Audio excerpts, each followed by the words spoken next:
economic philosophy that I want to try out on you. It's kind of convoluted, so follow me a little bit. Let's keep doing the things that work and quit doing the things that don't work in this economy.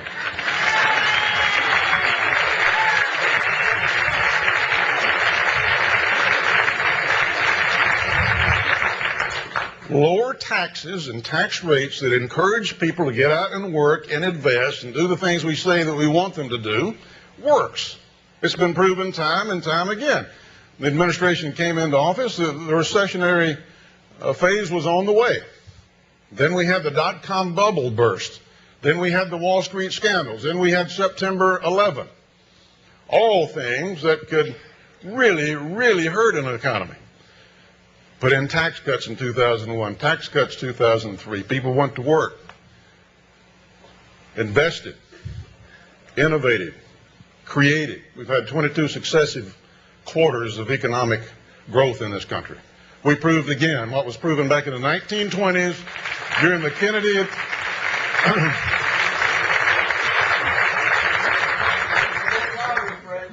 Kennedy administration, during the Reagan administration, and once again in this administration. Unemployment down at the level it used to be considered full employment.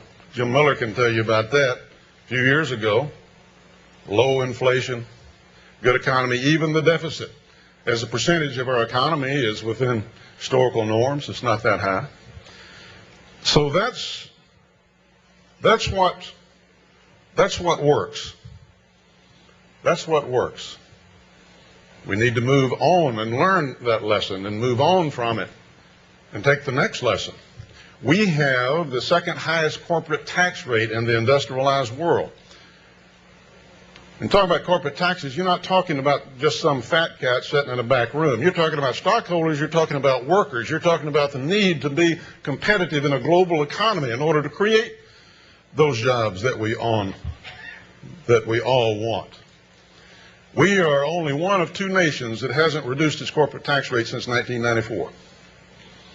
It should be reduced at least to 28% in this country.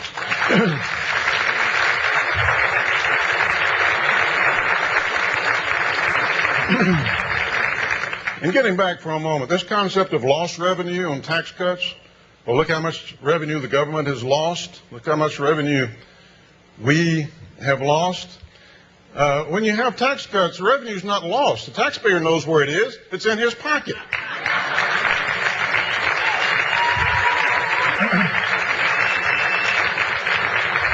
And he uses it to save, invest, or buy things and all those other things on which just about all of them are taxed again by the government. And one of the reasons why we had the highest revenue intake, I think one day in April this last April, than any time in the history of the country. But of course, working. What is not working is the longer term picture. Not that long, but the fact that it's not immediate and immediately on our watch and not going to affect us maybe tomorrow, the day after tomorrow, does not resolve the issue. We are locked into a mandatory spending cycle now that's going to bankrupt the nation if we can continue on the same pattern. It's just that simple. Every economist in the country that takes a look at it, it's halfway objective. Every government official, David Walker over at the Government Accountability Office, everybody uses the word unsustainable. Unsustainable, the path that we're on. We are blessed with the fact that we're living longer, healthier lives. One of the reasons is because regardless of the cost, which is an issue we can talk about another day, but we have the best health care in the world, and we should never forget that.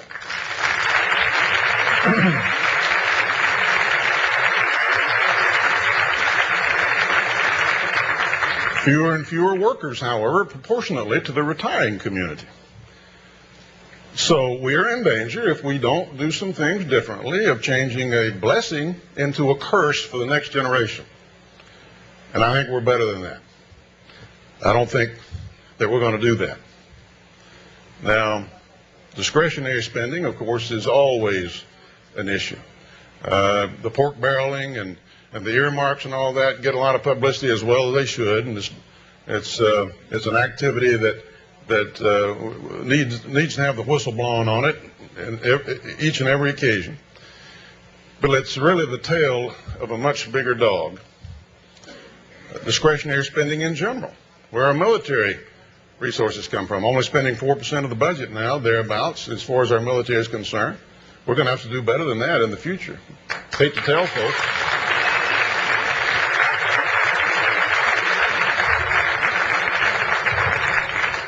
So as that discretionary side gets squeezed,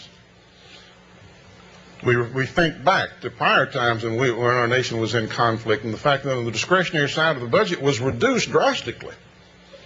Not in this case. I think I read where in the Korean War it was reduced 25% in 1 year on the discretionary budget side. Not us. Guns and butter for us. All the way. All the way.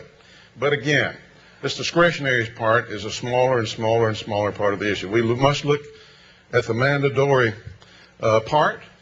There are things that we can do now that doesn't have to hurt anybody, and it will be much, much better than on the sustained path, where if we do nothing, it's going to hurt everybody. We could have the same level of Social Security benefits, for example, and adjust the cost of living increases to cover inflation, benefits plus inflation. We'd solve the problem for probably 75 years on Social Security. It's just one example. And yet, you don't hear much talk about it. But with this out there looming over our head, threatening to eat up our entire budget, if you extend it out over the years, there are those now who want their first thing on their agenda is to let the tax cuts expire, doing the one thing, depriving us of the one thing that is fundamental to work our way out of these fiscal problems, and that is economic growth in this country. It would set economic growth back in this country. And while we're talking about growth and competition, while we're at it, we've got to address the fact that we have the least efficient tax code in the world. It's a mess. We got to address it.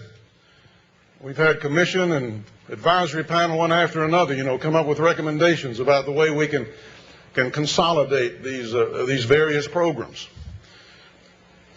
and simplify the tax code, put on the back shelf, not given any real consideration because we can't agree on those things. As we fight with each other in Washington over all things, large or small, don't come together on any fundamentals anymore. As if we didn't share the same goals for this country, which I know fundamentally that we do. My friends, I think the American people are waiting. I think they're waiting for us to take that case to them as to what is responsible. What is the responsible thing to do for our generation? I don't think people are as selfish and self-centered as they think they are. I think politicians will be willing to take a risk a little bit every once in a while. You'd be amazed at how well that turns out for you, even politically. I managed to carry Tennessee twice by 20 points each.